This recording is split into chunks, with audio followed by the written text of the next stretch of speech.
Hello students. Metals and non metals chapter का जो metal oxide वाला सब टॉपिक है उसमें कुछ इंपॉर्टेंट नोट्स दे रखे हैं, कुछ इंपॉर्टेंट लाइंस दे रखी है एनसीईआरटी में, जो हमें थोड़ा सा पढ़ लेना ज़रूरी है। तो वही लेकर मैं आज आया हूँ। Like some important notes of metal oxide. Most metal oxides are insoluble in water. ज़्यादातर जो मेटल ऑक्साइड होते हैं वो वाटर में इनसॉल्युबल होते हैं, जबकि कुछ ऐसे होंगे जो उसमें डिजॉल्व हो जाएंगे और वो क्या बनाएंगे, they will form alkalis. Like आपके एग्जांपल दे रखे हैं सोडियम ऑक्साइड और पोटेशियम ऑक्साइड का। Sodium oxide potassium oxide dissolve in water to form alkalis. तो आपको ये एग्जांपल याद रखना है। नाउ कुछ ऐसे मेटल्स दे रखे हैं, मैग्नीशियम, एल्यूमिनियम, जिंक, लेड। वो क्या होता है, ऑर्डिनरी टेम्परेचर पे उनके चारों ओर ऑक्सीजन की एक लेयर बन जाती है, ऑक्साइड की एक लेयर बन जाती है जो उनको फर्दर ऑक्सीडाइज होने से रोकती है। The surface of magnesium, aluminium, zinc, lead are covered with a thin layer of oxide at ordinary temperature. This thin layer prevents this metals from further oxidation. तो इनका जो फर्दर ऑक्सीडेशन होने से ये लेयर इनको बचाती है। नेक्स्ट है कि जो आयरन होगा वो इटसेल्फ बर्न नहीं करता है, आयरन जलता नहीं है, पर आयरन का अगर फिलिंग ले लिया, मतलब आयरन का अपन ने चूर्ण ले लिया, जो चूर्ण पाउडर होता है वो ले लिया, और उसको अपने फायर पे या बर्नर की फ्लेम के ऊपर आप डालोगे तो बड़ा विग्रेसली चलता है। क्यों ऐसा होता है? क्योंकि जो आयरन का जो फिलिंग होगा वो क्या करेगा, उसकी जो सरफेस एरिया हो जाएगी वो बढ़ जाएगी। नॉर्मल आयरन का अगर आपने एक चंक लिया है, ये आयरन का एक चंक लिया है, ठीक है, इसका सरफेस एरिया ज्यादा होगा या इसका हम लोग फिलिंग बना देंगे? तो हम जब इसकी बहुत सारा चूर्ण बना देते हैं, उसको बारीक पाउडर के फॉर्म में बदल देते हैं, तो इसका सरफेस एरिया बदल गया। सरफेस एरिया बढ़ गया मतलब इंक्रीज हो गया, तो ऑक्सीडेशन ज्यादा होगा, ठीक है, इग्नाइट पॉइंट जल्दी आ जाएगा तो बर्न करेगा। जबकि ये क्या करेगा, ये बर्न नहीं करेगा, इसके चारों ऑक्साइड की एक लेयर बन जाती है बस। Now copper, copper also does not burn, पर क्या होता है, उसके चारों ओर भी एक ब्लैक कलर की क्या हो जाती है, ऑक्साइड की लेयर बन जाती है। ये हमने कहाँ पढ़ा है? ये हमने पढ़ा है मेटल ऑक्साइड वाले सब टॉपिक में, ठीक है, कि मेटल ऑक्साइड होगा, वो क्या होगा, वो बर्न नहीं होता है, उसके चारों ओर क्या हो जाएगी, ब्लैक लेयर, कॉपर ऑक्साइड की एक ब्लैक लेयर बन जाएगी। आपको मैंने स्पेसिफिकली कहा था कि ब्लैक कलर याद रखना कॉपर ऑक्साइड का। आप ये जो नॉर्मल अपने घर पे जो इलेक्ट्रिसिटी वगैरह यूज करते हैं, उसके जो वायर्स वगैरह हैं उसको निकाल के आप बर्न करना, तो पूरा बर्न नहीं करेगा, उसके चारों ओर आप देखना ब्लैक कलर का एक लेयर बन जाएगा, जो वो ब्लैक कॉपर ऑक्साइड होगा, कॉपर ऑक्साइड का लेयर होगा। Now anodizing, anodizing is very very important for you. देखिए एक छोटा सा एक बॉक्स में दे रखा है एनोडाइजिंग। एनोडाइजिंग क्या चीज़ है? एनोडाइजिंग ये है कि इसे हम एनोडाइजिंग किसकी करते हैं, एल्यूमिनियम की करते हैं, ठीक है। जनरली इसको एल्यूमिनियम मेटल के लिए यूज किया जाता है।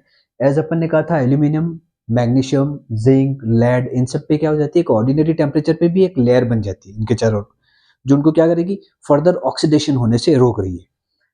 अब हम एनोडाइजिंग में क्या कर रहे हैं कि उस लेयर को और मोटा करना है और थिक करना है, उस ऑक्साइड लेयर को, जो कि नॉर्मली थिन लेयर बन रही थी, उसको और थिक करना, थोड़ा और मोटा करना है, तो इस प्रोसेस का यूज करेंगे, ठीक है। एनोडाइजिंग ही नाम क्यों रखा? क्योंकि इसमें क्या होता है कि हम जिस एपरेटस का यूज किया करते हैं उसमें एनोड के फॉर्म में हम लोग किसका यूज करते हैं, एल्यूमिनियम आर्टिकल का यूज करते हैं।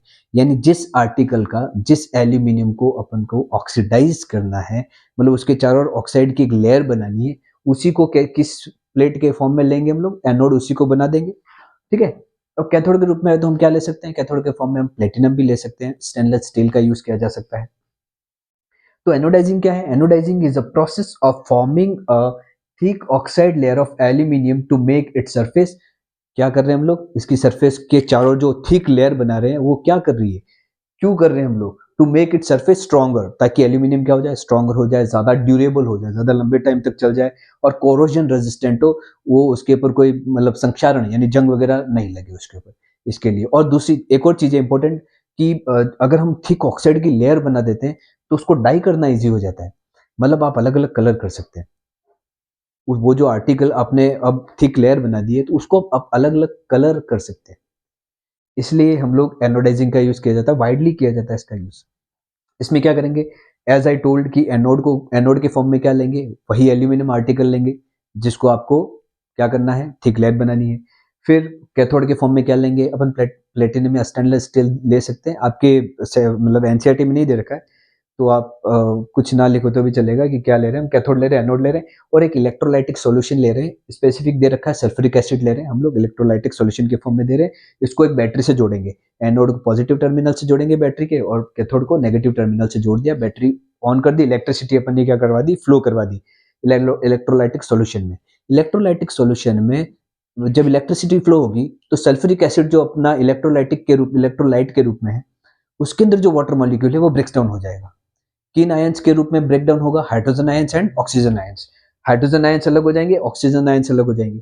हाइड्रोजन आयंस कैसे हैं, पॉजिटिव है, कैटायन है, कहाँ जाएंगे, दौड़ के कैथोड की ओर दौड़ के जाएंगे।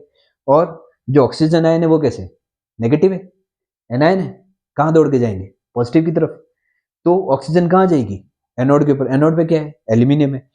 तो ऑक्सीजन और एल्यूमिनियम मिलके क्या बना देगा, एल्यूमिनियम ऑक्साइड, वही जो लेयर ऑक्सीजन की चाहिए, तो आ गया ऑक्सीजन।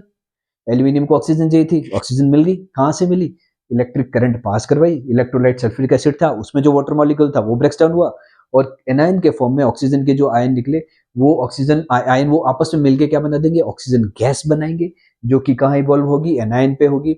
और फिर क्या होगा, ये जो एल्यूमिनियम जो है वो उससे रिएक्ट करके एल्यूमिनियम ऑक्साइड की एक लेयर बना देगा, सिंपल। आप आपके एपरेटस एनसीईआरटी में नहीं दे रखा है, ठीक है ना, आपके ये इक्वेशंस वगैरह दे रखी है। आपको इतना समझना है कि anodizing is the process of forming a thick oxide layer of aluminium to make it surface stronger, more durable and corrosion resistant. Now aluminium को आर्टिकल को कैसे लिया जाता है, उसको एनोड बनाया जाता है। Aluminium article is made anode. Now electrolyte के फॉर्म में क्या यूज किया जाता है, डाइल्यूट सल्फ्यूरिक एसिड का यूज किया जाता है। और कैथोड, ठीक है, कैथोड के फॉर्म में क्या यूज किया जाता है वो नहीं दे रखा है, तो ज्यादा लोड लेने वाली बात नहीं। तो आपको क्या लिखना है, ये चीजें लिखनी है और आपको ये लिखना है कि जो ऑक्सीजन गैस होगी वो कहाँ इवॉल्व होगी, वो इवॉल्व होगी एनोड पर। और फिर क्या बन जाएगा, एक एनोड पे एल्यूमिनियम ऑक्साइड की थिक लेयर बन जाएगी, जो क्या करेगी, उसको फर्दर ऑक्सीडेशन से रोकेगी, उसको स्ट्रॉन्ग बनाएगी, उसको मोर ड्यूरेबल बनाएगी, उसको कोरोजन रेजिस्टेंट बनाएगी और हम लोग इजीली उसको डाई कर सकते हैं। तो ये एनोडाइजिंग आपके लिए बहुत इंपॉर्टेंट है, आप इसको बहुत अच्छे से पढ़ना।